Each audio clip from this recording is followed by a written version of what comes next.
So if you're on an electric bike and you're hit by a car, who's going to pay for your medical bills?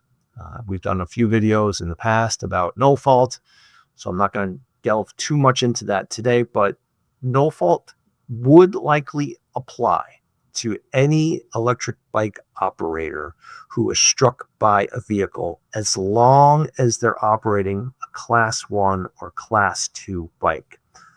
That is those that do not exceed 20 miles per hour. So the offending car or the car that struck you as an electric bike rider would be responsible here in New York for extending their no fault coverage to you. And that's very similar to what would happen if you were struck as a pedestrian or struck as just a regular pedal bike operator. That's household, like that's very well established.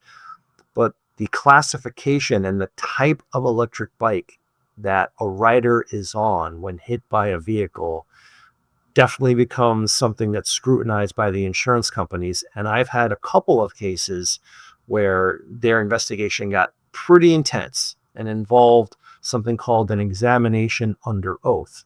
And an examination under oath is really, just another fancy term for a deposition.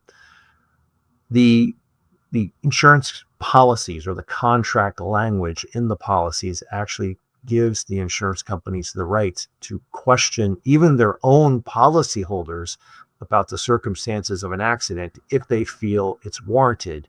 And a lot of that goes to what's called a coverage investigation. Before the insurance companies even want to pay on no fault medical bills and maybe lost wages and other out-of-pocket expenses, if they feel that there might be a way to kind of get out of responsibility for these bills, they do an investigation, and oftentimes that involves one of these examinations under oath where they're going to basically ask my clients or perhaps the injury victims to explain the nature of the accident, and let's talk about the bike and what kind of bike is it, and do you have the manual, and do you have receipts? They want to look into that, because if you're operating one of those class 3 bikes, as crazy as this may sound, it could be something that's more akin to a motorcycle. And motorcycles are not entitled to no fault coverage. And by that, I mean this: you can't insure it with any auto carrier that would provide no fault.